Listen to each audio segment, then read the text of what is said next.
sa bawat isa, and welcome po sa ating morning ministry na of Word and of Prayer, of course, as with the leadership of Pastor Neil. And alam ko po, kasalukuyan po sila ngayon nagmi-ministeryo sa lugar po ng Antique, together with other preachers and deacons. So ingat po kayo dyan, and together with our bishop as well. At nawa ay maging blessing po ang inyong ministry, and we'll continue to pray for you po. Shout out muna po tayo while waiting for other brethren. Shout out Mami Malulaw, Ma'am Jajaral, good morning. Good morning, Ma'am Susan Jose, Ma'am Liberty Calado. Shout out po kay Ma'am Mary Ann Araya, Sir Joseph Hingat, Ma'am Aniza Dakutanan, Ma'am Pauline Adlerol, Lisa Kalaykay.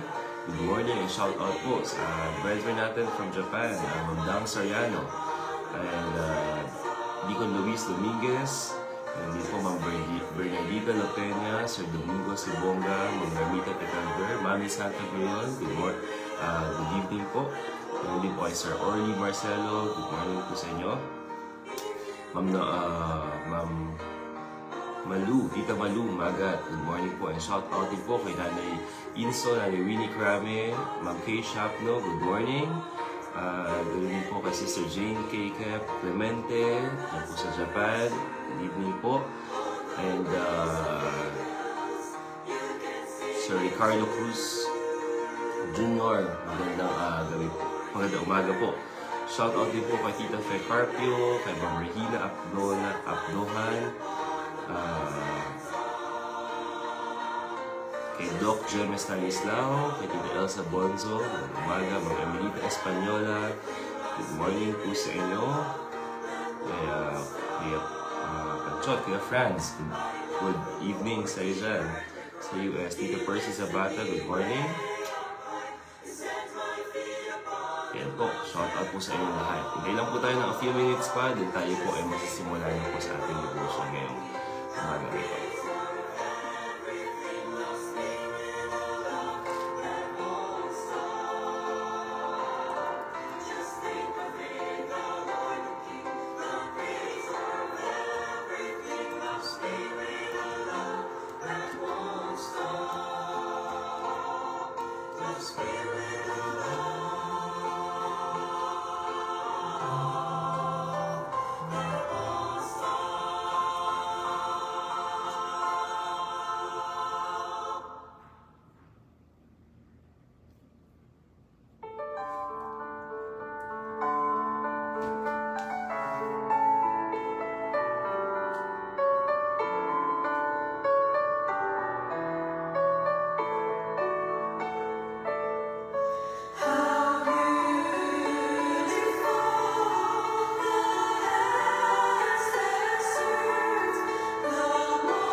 Valer, good morning. Mami Baby Villamel, good morning. Ma'am Aida Alday, magandang umaga po sa inyo.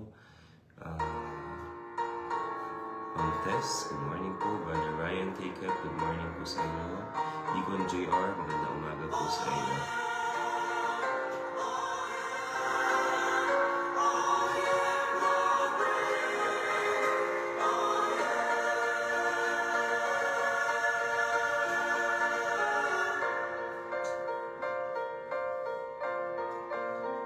Ma'am Cory Simanas, good morning po.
Sa bawat isa, and muli po, welcome po sa ating ministry ng For the Prayer.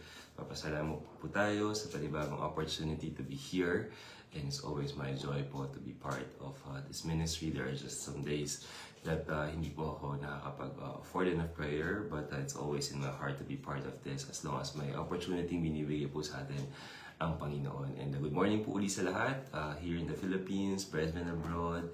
Magandang umaga po. Ngayon po ay magtutuloy na po tayo sa atin pong Psalm series na medyo matagal po na on hold. But if you have your Bibles with you, please turn to Psalm chapter 129. Psalm 129, ang sabi po dyan, "Many a time have they afflicted me from my youth. May Israel now say, many a time they have afflicted me from my youth. Yet they have not prevailed against me. The plowers plowed upon my back. They made long their furrows. The Lord is righteous. He hath cut asunder the cords of the wicked. Let them all be confounded and turned back that hate Zion. Let them be as the grass upon the housetops, which withereth afore it groweth up, wherewith the mower filleth not his hand, nor he hath minded sheaves his bosom. Neither do they which go by say, the blessing of the Lord be upon you. We bless you in the name of the Lord."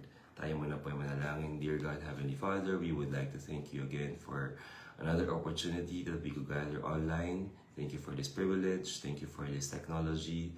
And thank you for waking us up this morning, Lord, and for giving us this opportunity, Lord, to be part of this ministry. Salamat po sa inyong biyaya at habag. At salamat kay Pastor Neil for his vision, continuous vision to put up this ministry, Panginoon, and i-bless niyo po nawa hanggang sa kayo dumating magtutuloy-tuloy po ang ministeryong ito together with Preacher June, Deacon Joseph, and Deacon Kent. Bless our hearts, Lord, as we go to your word at nawa palalahan na kami how righteous you are, how faithful you are, Lord, and that you are always will never forget us, Panginoon. And bless our devotion, Lord, at nawa mabigay ito ng glory po sa inyo at maging blessing po sa mga makikinig. Ito po ang dalangin sa pangalan ni Jesus. Amen. Muli po, magandang umaga. And as I've said, we are resuming the Psalm 129 series. And we'd like to focus on verse 4.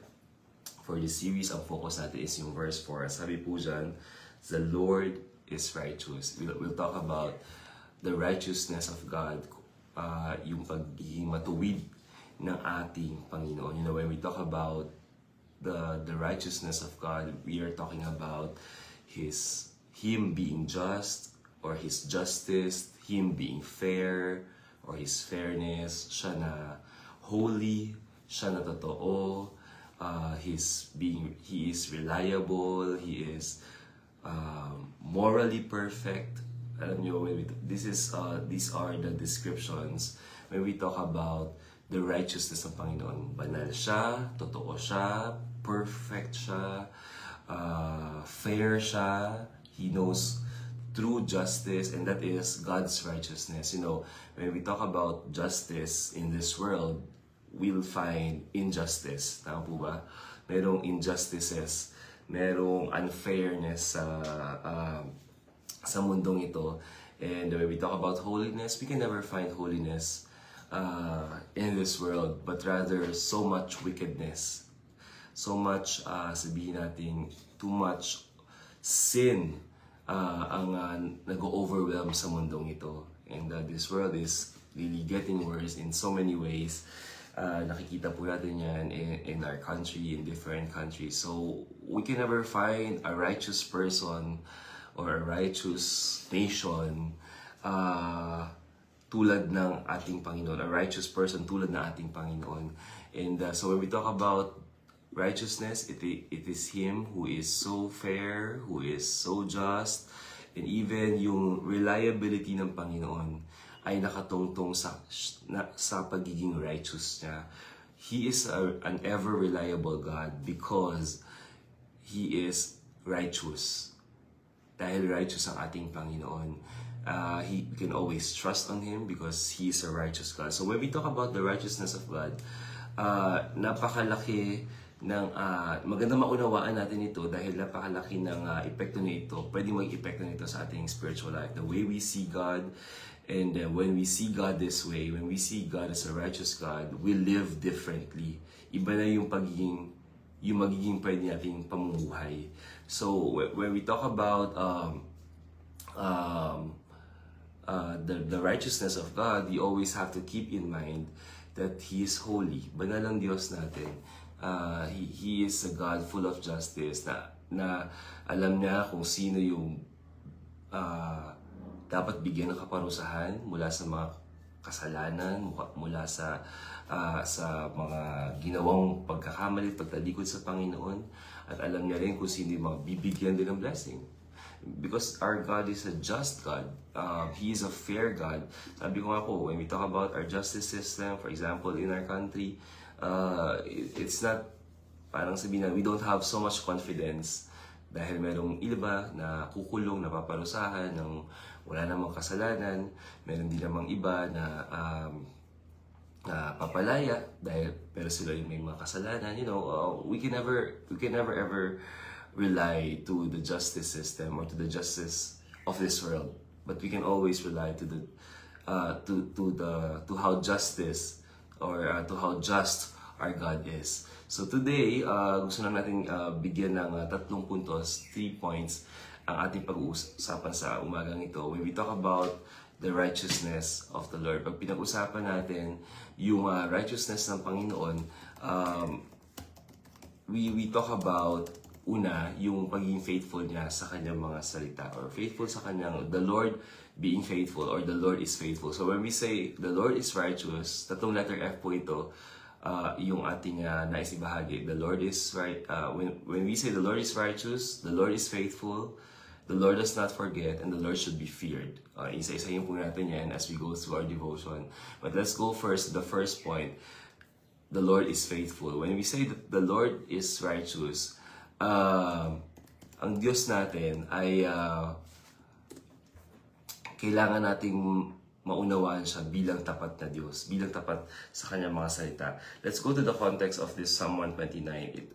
We're talking about here the Israel's enemies, sa mga kaaway po ng mga Israel. Yung affliction na sinasabi dito, hindi lamang ito pagsubok, kundi ito ay dala ng mga kaaway ng bayan ng Israel. Many a time have they afflicted me from my youth, may Israel now say. Many a time they have they afflicted me from my youth. So twice, there's a repetition. Ibig sabihin, matindi, marahil yung pinalaan ng affliction ng samis na to dahil sa naranasan nila sa kamay ng kanilang mga kaaway. Yet they have not prevailed against me. Yung bawi. Merong affliction, pero hindi sila nagtagumpay. Kundi, verse number 4, the Lord is righteous. He hath cut asunder the cords of the wicked. Hindi hinayaan ng Panginoon na lubusan nilang maranasan yung affliction mula na dala ng kanilang mga enemies. So, in understanding, in deeper understanding, we see here that God is so faithful. Dahil siya ay righteous, totoo ang Panginoon na hindi niya papabayaan ng kanyang mga anak. Totoo ang Panginoon na hindi siya liko para pabayaan ng kanyang mga anak. He's always faithful. No, we can see also sa buhay natin, many times that we are afflicted, but we know that there's always a deliverance of God. Patong-patong na problema, maraming mga pagsubok, maraming mga afflictions, pero dahil righteous ang Panginoon, the Lord is righteous, He is faithful. You know, there are some people in our lives na they see our trials, they see our problems, they see our affliction, but they can never be faithful just how God are faithful to us. Yeah, probably at some point they could help us, probably at some point they could understand us, but there will come a point that these people will get tired of us. There will come a point that these people na pwedeng sila naman yung manakit sa atin, sila naman yung mag-cause ng affliction sa atin. So when we talk about the righteousness of God, we're talking about His faithfulness na hindi kayang bantayan ng tao. Kundi Diyos lang yung pwedeng maging tapat sa atin. Kaya nga po, sinimula natin kanina yung pagpapaliwanag ng the Lord is righteous as God being ever reliable. Kasi faithful po talaga ang Panginoon. He is always faithful to His words. He is always faithful to His promises. Bakit po kayo laging nandito sa online ministry natin? Bakit patuloy yung pinapakinggan ang salita ng Panginoon? Because you have already proven that whenever you hear the Word of God, whatever promise you hear from the Word of God, you know, pinatunayan ng Panginoon yan na totoo po ang kanyang mga salita. Why do you keep coming back to the online services? Why do you keep listening? Why do you keep reading the Word of God? Why do you keep searching the Word of God and listening to the preachings of our pastors? Bakit lagi natin itong binabalik-balikan ang salita ng Panginoon? You know why? Because we have already proven that the Lord is so faithful, that He is righteous. Totoo ang Panginoon sa kanyang mga salita. Totoo ang Panginoon sa kanyang mga pangako. Psalm 145. Doon nadaanan din natin to, pero sabi po dyan, Psalm 145, verse 1, sabi po dyan, I will extol thee, my God, O King, and I will bless thy name forever and ever. Every day will I bless thee, and I will praise thy name forever and ever. Great is the Lord, and greatly to be praised, and His greatness is unreachable. And sabi sa verse 4, one generation shall praise thy works to another, and shall declare thy mighty acts. I will speak of the glorious honor of the majesty and of the wondrous works. So we're all talking about here the goodness of God, the greatness of God. Verse 6, and the men shall speak of the might of the terrible acts, and I will declare thy greatness. They shall abundantly utter the memory of thy great goodness, and shall sing of thy righteousness. They shall, verse 7, they shall abundantly utter the memory of thy great goodness. Yung memory of great goodness dito ng Panginoon, it talks about yung history ng Panginoon, ng kabutihan ng Panginoon. Ibig sabihin, proven that dahil may history ang Panginoon ng pagiging mabuti sa kanila, it talks about that God is ever faithful to them, that God is ever faithful to us. When we talk about the memory of God's great goodness,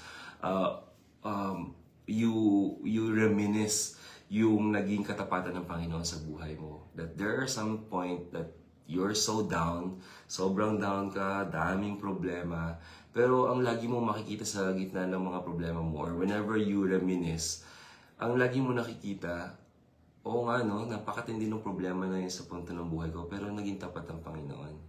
Because He is a righteous God. That's why He's always faithful dahil nakatungtong to sa character ng Panginoon of being righteous. Therefore, we can always expect that God is faithful. So napakaganda nitong memory of God's great goodness.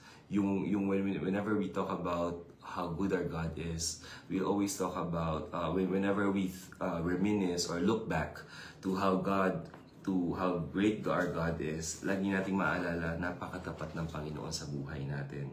Sabi dyan, the Lord is gracious, and verse 8, full of compassion, slow to anger, and of great mercy. The Lord is good to all, and His tender mercies are over all His works. All their works shall praise Thee, O Lord, and Thy saints shall bless Thee. They speak of the glory of Thy kingdom and talk of Thy power, to make known to the sons of men His mighty acts and the glorious majesty of His kingdom. Thy kingdom is an everlasting kingdom, and dominion endureth throughout all generations. So, in verse 17, sabi po dyan, the Lord is righteous in all His ways.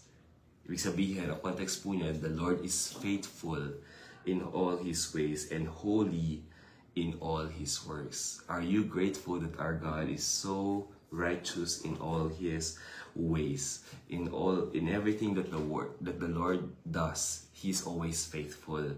Kaya when we talk about God is righteous, kaya nating panghawakan na tapat ang ating Panginoon. Kaya kung may problema ka, tanda mo lang, God is righteous and that He is faithful. Pagka meron kang parang hindi mo kayang itawid na problema sa buhay, just always remember God is righteous and that He is faithful. Faithful ang Panginoon sa kanyang mga pangako. Pagka hindi nawawala yung faithfulness niya sa tuwing meron tayong pinagdadaan ng matinding problema, He remains faithful even in the lowest point of our lives. He remains faithful even in the darkest times of our lives. Hindi pinapadala ng Panginoon yung mensahe na pinabayaan na kita or iniwan na kita, kundi kahit na sa mga matinding problema natin, what the message that we are receiving is that God is still faithful. And hanggat buhay tayo, and even in our death, God is faithful to His word, because we know that yung promise of eternal life, that's what we claim, that whenever we die, we go to heaven because of the promise of eternal life for those who believe in God, for those who put their faith in God. So whenever we talk about the righteousness of God, tapat siya. Kaya hanggang death natin, tapat ang Panginoon. Kasi alam natin, dala-dala natin yung pangako niya of eternal life.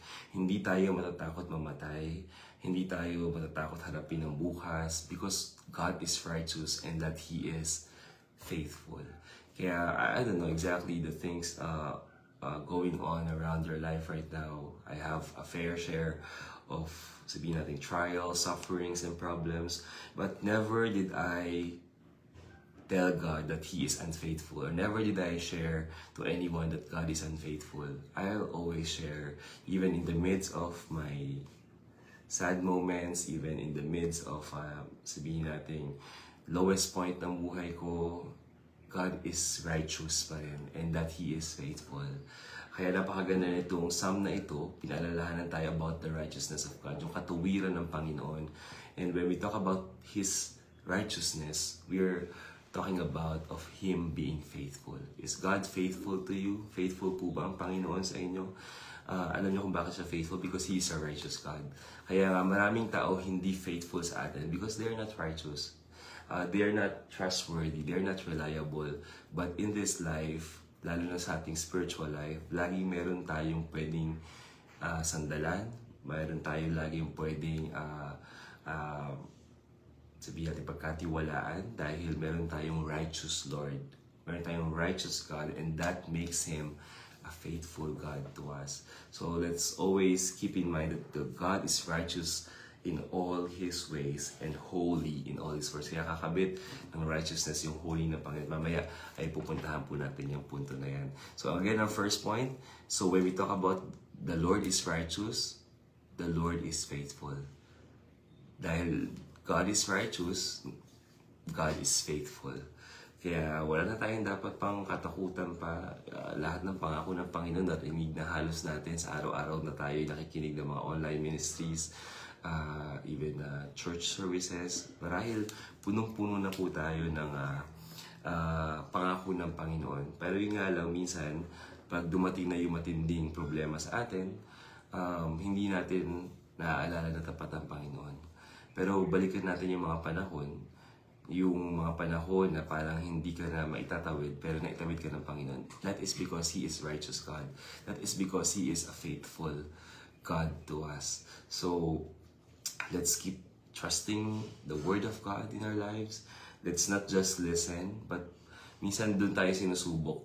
Paglabas natin ng online ministry na ito, may darating na problema.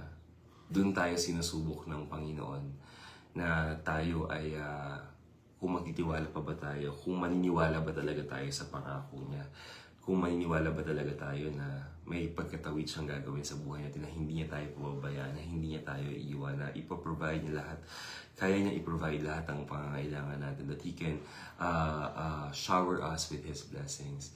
So again, when we talk about the righteousness of God, it implies that our God is faithful. It strengthens yung ating paniniwala, yung core belief natin as believers that the Lord is faithful. So the Lord is righteous, therefore the Lord is faithful.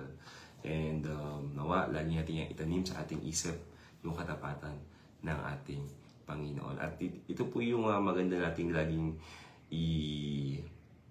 ilagay sa ating isip. May problema A, the Lord is faithful. Problema B, the Lord is faithful. Problema C, the Lord is faithful. Ano man yung mga problema mo from A to Z, ay ang bottom line natin dyan, tapat ang Panginoon natin. So pag tapat ang Panginoon natin, wala tayong dapat ikabahala. Maraming pwedeng mangyari sa buhay natin, pero wala talaga tayong ikakabahala. Even until our death, I believe in my heart that God is faithful, because I believe that I have that eternal life, and that I don't have to worry for my life kahit po ako ay mamatay, because totoong Panginoon, pag sinabi niyang I will have everlasting life because of believing in the Lord Jesus Christ, then I will surely have it. So from this life up to my death, I know that the Lord is faithful. Number 2, the Lord does not forget. Alam ko, familiar po kayo sa verse na ito, of course, in Hebrews chapter 6, verse 10. Please turn to that. Sabi po dyan, for God is not unrighteous to forget your work and labor of love which ye have showed toward His name, in that ye have ministered to the saints and do minister. You know, isang magandang encouragement ito for those who are laboring in the work of God, for those who are serving God. Sometimes we feel na hindi na natin alam saan papunta yung paglilingkod natin. Ibang dami natin ang ginagawa in the ministry. We are part of the soul winning ministry, children's ministry, choir ministry, whatever ministries that we do sa church. And sometimes we feel na or we think na saan papunta yung paglilingkod natin. But tayo mga believers, siguro pag mga point na tayo ay napapagod sa ating buhay, napapagod sa paglilingkod natin, sometimes human tendency on to ask questions and to feel that way. But you know what? Those who labor in the work of the Lord, again, we know that what laboring is. Iba yan sa working. Laboring is may kasama tong pain, may kasama tong agony, may kasama tong pag-iyak. So when we labor in the work of the Lord, hindi naging madali yung paglilingkod natin. Hindi smooth sailing. Hindi lang basta nagawa. Dumaan ka sa matinding pagkatrabaho at matinding pag-ministeryo. And in the laboring, sabi dyan, God is not unrighteous to forget your work and labor of love. Hindi ka lang gumawa, pero talagang nag-labor ka pa in the Lord. And God is not unrighteous to forget. Kaya nga, when we talk about God being righteous, what we want to emphasize here is the Lord does not forget. Hindi nakakalimot ang Panginoon natin. And it's connected to the first point that the Lord is faithful. Dahil tapat siya, yung pinangako niyang blessing sa mga magkatapat sa Kanya, yung pinangako niyang reward sa mga magkatapat sa Kanya, ay hindi ito kinakalimutan ng Panginoon. And marahil minsan sa ating pagkatrabaho, sa ating pagpapagal, may mga tao nakakalimutan tayong i-commend, may mga tao nakakalimutan tayong i-reward, or nakakalimutan i-appreciate yung mga ginagawa natin in the ministry. But there's God who does not forget, na hindi nakakalimot. Even if you are a believer for 15 years, 20 years, or more, 30, 35 years. Ang dami mo ng paglilingkod na ginawa in the ministry. Hindi nakalimutan ng Panginoon yan. Yung ginawa mo day 1 hanggang sa ngayon, hindi yan limot ng Panginoon. And it will be rewarded as long as it is sincere, it's done with sincerity. As long as it is done with to the glory of the Lord. Hindi nakakalimutan ng Panginoon ang mga ginawa natin para sa Kanya. At isa yung bagay yan na nag-motivate sa akin at sa atin to keep serving the Lord because we have a God who never forgets. Because He is a righteous God. He is not unrighteous, but rather He is a righteous God. Therefore, the Lord does not forget. Kaya, tuloy lang sa paglilingkod.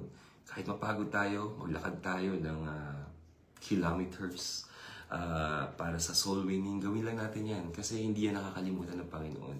At minsan, yung reward niya, hindi lang sa material na bagay. Yung reward niya is yung bunga ng iyong soul winning, nakapag-akay ka ng kaluluwa, na-disciple mo siya, at ngayon nag-minister na siya. That's already the reward of the Lord sa iyong pagpapagal. Ikaw ay mga awit sa Panginoon, ni-reward ka ng Panginoon ng magandang boses dahil sa patuloy mong pag-awit sa Kanya. Sa pagtugtog, nagsimula ka ng wala, nagsimula ka ng unskilled, pero dahil binigay mo yan sa Panginoon, ni-rewardan ka ng Panginoon ng pagbe-bless ng iyong talent, ng pag-increase ng iyong talent. So, God rewards in so many ways. And we know in the lives of those who really work for the Lord, who labor in the Lord, ay talagang may reward mula sa Panginoon. Hindi niya hinahayaan na magutom, hindi hinahayaan niya mahubaran. Hindi natin sinasabing walang problema, pero it's a sure thing that whenever we work and labor in the Lord, may kapalit itong reward. At hindi ito nakakalimutan ng Panginoon.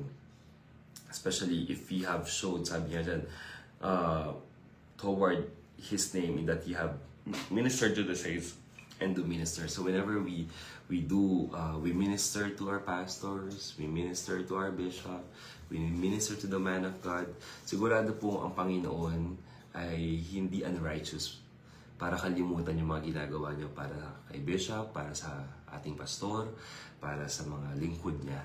And it has been proven.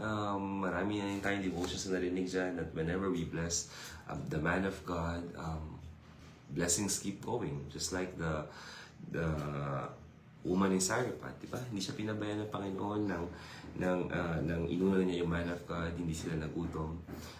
But rather, mas in-increase at naging abundant yung blessings sa kanila ng Panginoon. So, God is true. God is faithful. And God does not forget. Kaya yun yung conclusion natin sa pagiging righteous ng Panginoon. The Lord is righteous, therefore the Lord is faithful. The Lord is righteous, therefore the Lord does not forget. So, hindi man tayo makomend ng mga tao sa paligid natin, even ang pastor natin, sa pagle-labor natin, tutuloy tayo. Kasi alam natin mayroong Diyos na hindi nakakalimot tayong i-encourage in the ministry, hindi nakakalimot ang i-reward yung paglilingkod natin in the ministry. So, the Lord is faithful, the Lord does not forget. And tuloy lang sa paglilingkod, tuloy lang sa pagle-labor. It's not gonna be in vain. And yung context nga ng it's not in vain is, na-share ko po ito last time po, no? Na yung 1 Corinthians 15:58, it's the resurrection. It's having or spending eternity in heaven. Na kung bakit hindi in vain, kasi hindi mo natin siguro maranasan yung full, sabihin natin, blessing ng Panginoon or ultimate blessing ng Panginoon dito sa lupa. Pero alam natin that when we get to heaven, we will be rewarded. It's simply because the Lord does not forget. Just imagine, I don't know how the rewarding day would happen. Hindi natin alam paano ito gagawin ng Panginoon, the rewarding day, the giving of crowns. But meron kayong flashback ng lahat ng ginawa natin para sa Kanya, yung mga times na nag-spend ka para sa ministry, yung mga times na napupuyat ka para sa ministry, yung mga paglilinis mo ng church, yung walang humpay mong pagpapractice ng choir, yung walang humpay mong pagsusoul winning, I don't know how would that transpire in heaven, but one thing is for sure, wala mang ganong klase ng flashback, but God does not forget. Yun yung isang bagay na sigurado tayo, hindi siya makakalimot sa mga ginawa niya sa atin. Kaya kung ano man yung ginagawa natin ngayong working and laboring in the ministry, even serving the ministers, hindi po yan nakakalimutan ng Panginoon. Marami po dito sa Off-Word, may ilan po na talagang regularly they share their blessings. I'm so thankful, I'm so grateful for them na talaga pong nagsishare sila ng kanilang mga blessings. I'm pretty sure, I just would like to encourage you po that you are, that what you do for the ministers will not be forgotten by God. For sure, meron po itong magiging blessing sa inyo. For those who are laboring in the work of the Lord, tuloy lang. Because the Lord does not forget. And hindi siya makakalimot kasi again, God is righteous. Babalik tayo sa core character ng ating Panginoon of being righteous. Kaya He will not be forgotten. So again, when we talk about the righteousness of God, we conclude that the Lord is faithful. The Lord does not forget. And last na lang po, the Lord should be feared. Ito yung isang magandang bagay na ipunto din natin, that the Lord has to be feared. And why does God have to be feared? Remember that our God is righteous. Our God is a gracious, is a God full of justice, and is a holy God. Banal ng Diyos natin. Kaya dapat magkaroon tayo ng takot sa Kanya. Kung alam natin that He is righteous, therefore alam natin na pag tayo ay may nagawang mali, meron tayong mararanasang kaparusahan. Meron tayong mararanasang pagpapalo sa Panginoon or punishment sa kamay ng Panginoon. So when we talk about the righteousness of God, we have to fear Him because He is a holy God. Kailangan natin siyang katakutan dahil siya ay banal na Diyos. May mga pagkakataon that we live this life as if there's no God who is just in His ways. Nakakalimutan natin na merong Diyos na pwedeng magbigay, magpataw ng parusa sa mga kasalanang nagagawa natin. Kaya we always have to fear God. Sabi po sa Hebrews chapter 10 verse 31, verse 26, for if we sin willfully after that we have received the knowledge of the truth, there remaineth no more sacrifice for sin, but a certain fearful looking for of judgment and fiery indignation, which shall devour and adversaries. How he that despised Moses' law died without mercy under 2 or 3 witnesses, of how much sorer punishment suppose he shall he thought worthy, who had trodden under the foot of the Son of God, and had counted the blood of the covenant wherewith he was sacrificed an unholy thing, and had done despite unto the Spirit of grace. For we know him that hath said, vengeance belongeth unto me, I will recompense, saith the Lord. And again, the Lord shall judge his people. It is fearful to fall into the hands of the living God. Yung fearful dito, ang context dito is when you experience the punishment of God. When you experience yung sabihin nating galit ng Panginoon dahil sa matinding kasalanan.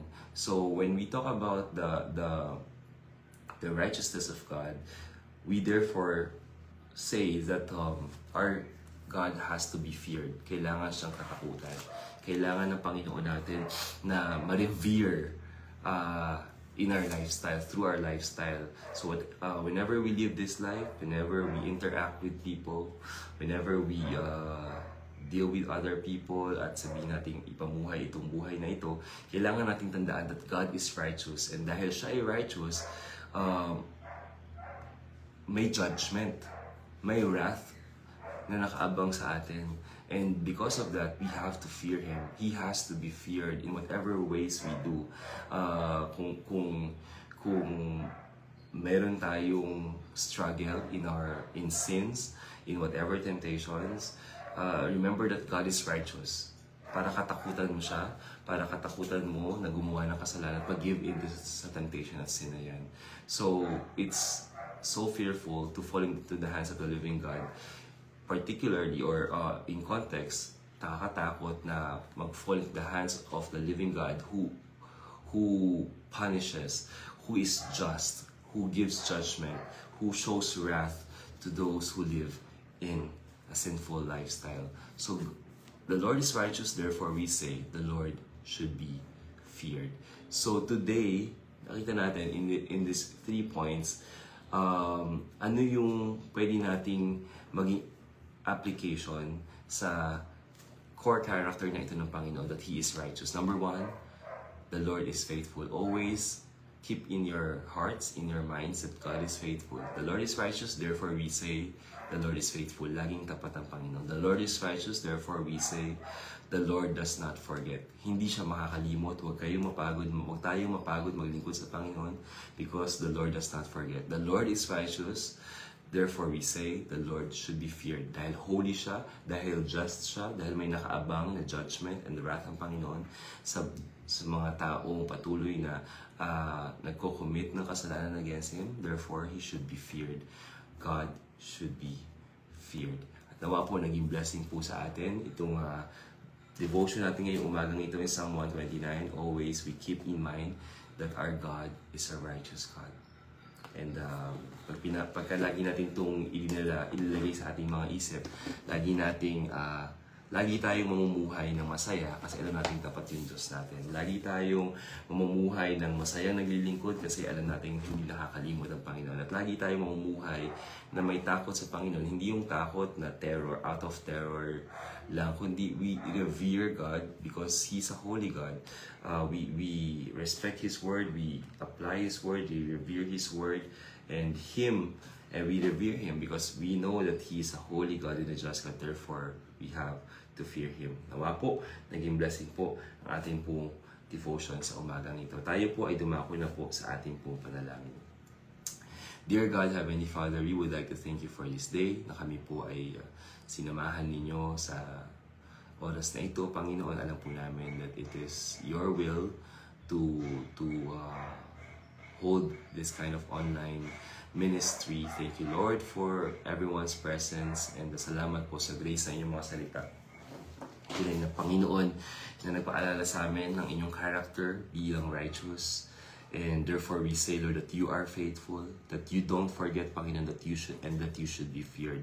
Help us, Lord, to always remember these points para po, Panginoon, mabuhay kami ng may kasiyahan, mabuhay kami ng with so much confidence, with so much assurance, at mabuhay kami ng banal at patuloy na lumalayo sa kasalanan. And again, Father, thank you. And today, we also would like to commit to you yung aming pong, or thank you muna, Panginoon, sa aming pong buhay at lakas ngayon. Salamat sa inyong patuloy na provision sa aming mga pamilya, sa aming kinakain, dinaramid, sa aming mga nasasakyan, sa inyong pong protection sa amin. Thank you, Father, also for the church that we have. Thank you for giving us pastors, for giving us bishop. It's always a blessing to be in the church, to be in the ministry. Thank you, Lord, for enabling us, for your enabling grace, Lord, na makapag-minister po sa inyo. Salamat po, Panginoon, sa inyong mga salita na aming patuloy na panghahawakan. Thank you, Father, for all the blessings that we receive from you through your word, Panginoon. And salamat din po sa kalayaan na magawa namin ito sa aming bansa, makapagbasa ng Bible at makapanalangin. And salamat din sa mga tinugod mong panalangin, sa mga pinagaling mong karamdaman, Panginoon, sa mga blessings na inyong pinadala sa kabila po ng aming pong mga minsan kakapusan, pero sapat pong inyong biyaya. Thank you, Father, for all these wonderful blessings that you have entrusted to us. At palain niyo kami, Panginoon, patuloy na palakasin at patatagin sa aming pananampalataya po sa inyo. Pero salamat higit, Panginoon, sa aming pong kaligtasan na taglay, sa eternal life. And we know that we'll spend our eternity in heaven. Dahil alam po namin, Panginoon, na totoo po kayo sa inyong mga pangako na sa aming pananampalataya sa Panginoon Kristo, kami po ay magkakaroon ng buhay na walang hanggan. Maraming salamat, O Diyos, sa lahat ng mga blessings na ito sa aming buhay. Marami pa po, Panginoon. Pero ngayon pa lang ay ngayon po ay napapasalamat kami sa mga darating na blessings. Ngayon pa lang pinapapasalamat na po namin ito sa inyo. Dakilang Diyos, sa umagang ito, nais namin patuloy na ipanalangin ang mga brethren po na meron po mga karamdaman, kayo po ang patuloy na magpagaling sa kanila at magpalakas. I-provide niyo po ang kanilang mga needs sa kanila pong medications, maging sa kanila pong mga surgeries or chemotherapy, dialysis, operations, Lord, therapies. Kayo po mag-provide nito, Panginoon, at nawa sila ilubusan na po makarecover mula po sa kanilang mga pinagdadaanan sa kanilang physical bodies. Lord, I pray for Ma'am Hobing Pascual, Nanay Elvie Redondo, Ma'am Dean Herediano, Tatay Jaime de la Cruz, Pastor Lou and Ma'am Zenny Espinol, Ma'am Marlet Baredo, Ma'am Gail Alarcon, Sir Teodoro Feliciano, Sir Ramon Española, Tita Amelita Monsquera, Tori and Ciro, Preacher Nelson Trinidad, Sir Joseph Lingat, Sir John Arce, Ma'am Leonida Dairit, Sir Ramon Española, Ma'am Juanita Verona, Sebastian Mateo, Rowena Rebacos, Mami Lucy Monsales, Sir Vic Ontuca, Dan Aspa and RJ Wahing, Kuya Russell Castillo, Sir Renato Fernandez, Ma'am Beth Zapata, Ma'am Teresita Lacson, Ma'am Ofelia Ebonia, and Ma'am Araceli Velasosa, George Clarete, Lucy Carig, Ate Aida Amica, Tita Percy Zapata and Brother JJ, maging si Kuya France, Kuya Panchot, Ma'am Emelita Española, Mami Santa Gloyon, Mami Malulaw, Ma'am Dang Chua, Tita Fe Carpio, Tatay Tino, Mami Tuding Severino, Nanay Tess, Dr. Luis Stanislao, Mami Yoli Jacinto, ganun din po sa aking Mami, Mami Baby, Nanay Neneng, Nanay Neneng. Palakasin nyo rin po patuloy, Panginoon, ang mga pregnant moms namin. Nandiyan po si Ma'am Alma Dakutanan, Sister Nadia Broyon, Sister John Pasion, Sister Eliza Itay, and Sister Kian Mercalesha. Bless them and their babies, Lord. Make them healthy, Panginoon, hanggang sa kanila po delivery. And Lord, patuloy na kagalingan po sa lahat po ng may mga karamdaman. Patuloy nyo silang palakasin at bigyan po ng katatagan, Panginoon, as they face this physical illness. Ganun din po, patuloy na miracle and healing po kay Pastor John Walford, Ma'am Malu Alvarez, Janine Legarde, Jessie Guevara, Tita Remy, Melissa Rivera, Marilyn Seba, Corazon Hoxon, Lydia Tab, King Jasper Credo, Dominic Salimbay, Ruby Carpe, Delilah Revilla, RJ De La Cruz, and Tita Thet de Guzman. Again, Father, we commit to you all these people. Kayo po ang patuloy na magpala sa kanila at magpalakas. At ganun din po, Panginoon, ay patuloy namin nilalapit ang MIBC. Patuloy niyo mag-bless ang church, si Pastor Neil in his leadership. At the moment, nag-minister po sila sa Antique together with some brethren, preachers and deacons, and together with Bishop. Gawin niyo po matagumpay ang mission trip na ito. I-bless niyo po si Pastor Gerald sa kanya panguna, sa ministry po doon, maging si Ma'am Jenny. Bless them, Lord, and bless the rest of the company, Panginoon, na nasa Antique ngayon.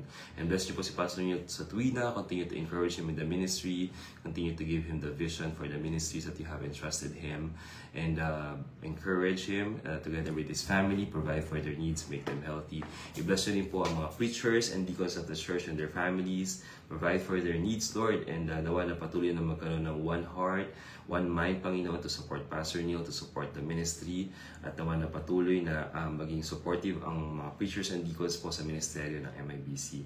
At sa lahat po ng members ng MIBC, kayo po ang patuloy na magpala po sa kanila. At nawa i-bless yung kanilang mga businesses, ang kanilang mga trabaho, ang kanilang mga pag-aaral. At nawa po ay tunay po, Panginoon, na maging prosperous ang buhay ng bawat miyembro ng MIBC. Pero higit sa lahat, we're praying for the spiritual growth of everyone. Nawa na maging active in the ministry, active in soul winning, active in sharing your word, Panginoon, active in attending the church services. I-bless nyo po ang spiritual life. Kung meron man po nalalamig sa inyo, kayo po ang magpalakas sa nila. So, bless all the ministries of MIBC, Panginoon, at nawa na tunay po na maging ilaw at asin po ang MIBC sa aming pong bayan. And we're also praying, Father, na patuloy niyo pong pagpalain, O Diyos, ang aming pong mahal na Bishop. Ingatan niyo po siya parati. Pagpalain niyo kanyang mga trips, Panginoon, ang mga engagements niya, na patuloy siya maging pagpapala po sa bawat isa as He preaches your word, Lord. And bless niyo po ang Bishop and his family and the rest of their household. Kayo pong patuloy na mag-provide ng mga needs nila, Panginoon. Palakasin niyo si Bishop, give him good health, Lord. Naligid sa lahat ng spiritual growth, ay niyo pong pagpalain sa kanya. We're also praying, Father, that you continue to bless, Panginoon, Living Water Baptist Church, and the pastoral staff, the preachers and deacons, Panginoon, maging si Pastor Norman. Pagpalain niyo po siya, pagalingin niyo din po siya sa kanyang karamdaman. Pagpalain niyo po ang bawat isa na naglilingkod po sa inyo, ang mga MIBFC pastors and missionaries, wherever you have put them, Lord, bless them, Lord, encourage them, and manawa i-provide yung needs nila and their families. For those who are being persecuted, patatagin niyo po kanilang kalooban, comfort them and assure them, Panginoon. And we're praying, Father, that you just continue to bless all the missionaries and pastors ng MIBFC at nawa na patuloy na mag-spread ng gospel through them. Gamitin niyo silang instrumento to win more souls, Panginoon. And we're also praying, Lord, patuloy niyo pong pagpalain, O Diyos, ang mga partners namin from the US of A, ang Foundation, Pastor Tim Nolan, Pastor John Archie, continue to bless them. Their needs, Lord, kayo pong mag-provide, magpala sa kanila. And we're praying na gawin niyo pong matagumpay din po ang missions conference this year. I-provide niyo po ang mga needs ng pupunta dito at nawa na tunay na maging pagpapala po ang missions conference na ito. And nawa po ay magkasama-sama kami sa darating pong July. And also, Lord, we continue to pray for all, for our country, Lord, sa nalalapit na election, gawin niyo itong mapayapa, maging sa mga ongoing po na campaigns, may it be peaceful, Panginoon. And we're praying, Father, that you make our voters wise, Panginoon, their decisions, and what we really pray, Panginoon, that you will exalt a righteous leader in this country, and that we could also share the gospel for those who are in authority. It may sound impossible, Panginoon, but nothing is impossible sa inyo. Alam po namin na kaya nyo silang iligtas at pwede silang makakilala sa inyo. Napakagulo po na aming mundo, na aming bansa, na po nangyayari, but alam po namin, Panginoon, na kayo lang po kailangan na aming bansa. Kaya pagpalain niyo po kami, maging aming bayang Marikina, inyo po itong pagpalain. Thank you, Father, and again, Lord, we give to you all the glory, honor, and praise in all these things. Prosper niyo po ang works of our hands today. Ilayo niyo po kami sa kapahamakan, sa kasalanan, Panginoon, at naman mag-glorify namin kayo whatever things we do. Again, Father, salamat po sa umagang ito. Pagpalain niyo ang bawat isa sa pangalan ni Jesus. Amen. Thank you again for joining us. May the Lord bless us, brethren, and nawa ingatan kayo ng Panginoon sa araw na ito. Just like what we always say, nawa masumpungan tayo ng Panginoon, naglilingkod sa Kanya, nagtatapat at nagtitiwala. God bless us all.